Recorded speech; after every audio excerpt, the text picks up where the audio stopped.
Għal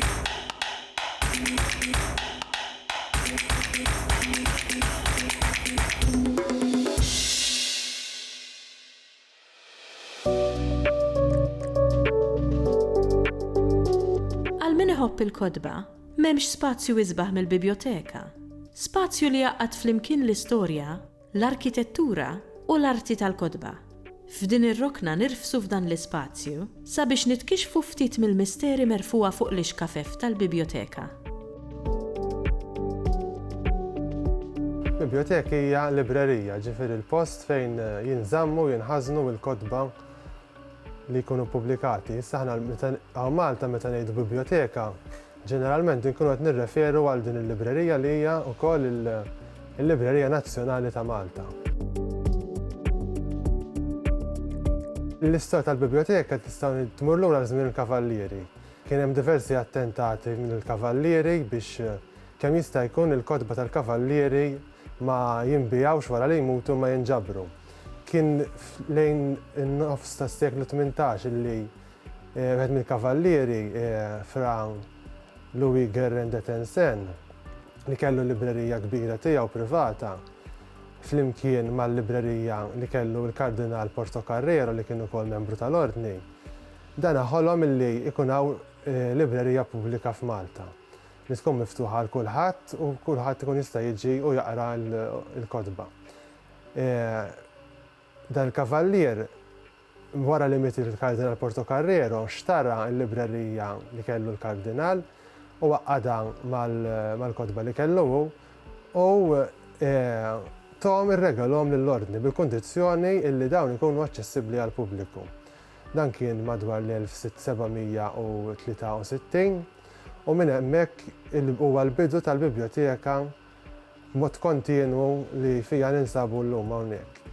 Oriġinarjament il-biblioteka li waqaf de Tencin li fi żmienu b'rispett li kienet anke magħrufa bħala Biblioteka Tansejana ma kienitx f'dan il-bini, imma f'bini ieħor viċin fi-triq ir-Repubblika llum ma' kantuniera ma' triq Santa Luċija.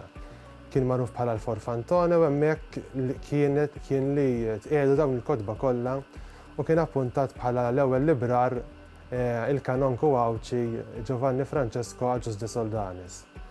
Aktar tard fi żmien il-Gran Maestru de Rohan, l-Ordni ddeċida li tinbena librerija inġieb il-perit Italo-Pollak Stefano Ittar li għamel il-pjanti tal-din il-biblioteka u kien fl-1796 illi il-bini ta' din il-biblioteka tlesta, iżda sfortunatament il-kavallieri ma kellhomx ix-xorti li jżanżnuha bħala biblioteka għaliex kien fi żmien l-Ingliżi fl-1812 illi dan il-bini beda jservi ta' biblioteka kif għadu jservi sal-lum ġurnata. Il-biblioteka hija marbuta bil-liġi tad-depożitu legali, ġifieri li tiġbor il-materjal kollu li jkun stampat f'Malta kif ukoll materjal ieħor li jkun stampat barra imma bis-suġġetti jew relatat ma' Malta.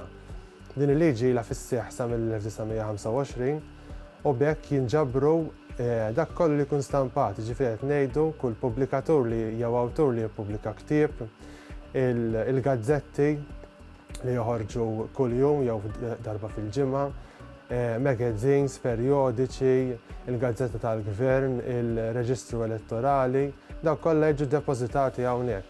Issa apparti dawn insibu wkoll għall-istorja tal-Malti is-sezzjoni tal-Melitenzja kif ukoll is-sezzjoni tal-manuskritti tal-librerija illi dawna jiġbru il-kodba u anke manuskritti oħra li jittrattaw il-lingwa Maltija.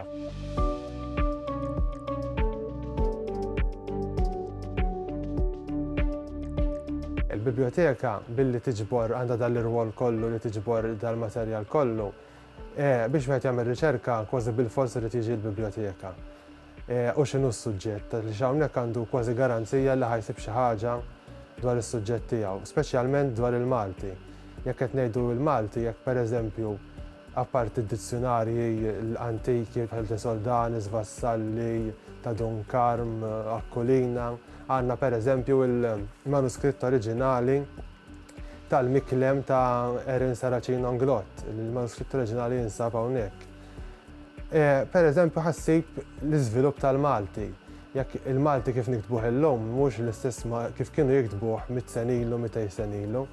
Per eżempju, fil-gazzetti li kienu ħarġu bil-Malta, ħassib il-Malti miktub kif kienu jiktbuh dak iż-żmien, li huwa differenti kemm xejn minn kif niktbuh illum. U mbagħad għandek l-awturi Maltin, Akkolina, Erin Saracino Anglot, Ludovic Mifsud Tommasi, Francesco Vella, Michel Anton Vassalli. Dawnu il-xogħli u anke awturi oħra li forsi aħna insejnihom jew ma tantx huma magħrufin li ħadd tiġi hawnhekk fil-biblioteka u ħassib ix-xogħlijiet tagħhom u tkun tista' tagħmel ir-riċerka tiegħek hawnhekk ukoll.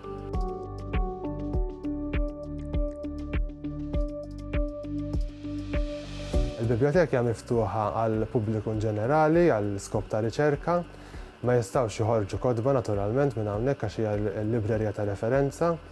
Il-ħinijiet tal-ftuħ huma mill-8:15 sal-5 matul il-ġimgħa u mit-8:15 sas-sija nhar ta' Sibt u fis-sajf mit-8:15 sas-sija fil-ħinijiet tas-sajf. Kulħadd huwa mistieden jista' jiġi jagħmel riċerka u m'hemmx bżonn kull ma jrid isir wieħed jagħmel appuntament qabel jiġi hawnhekk.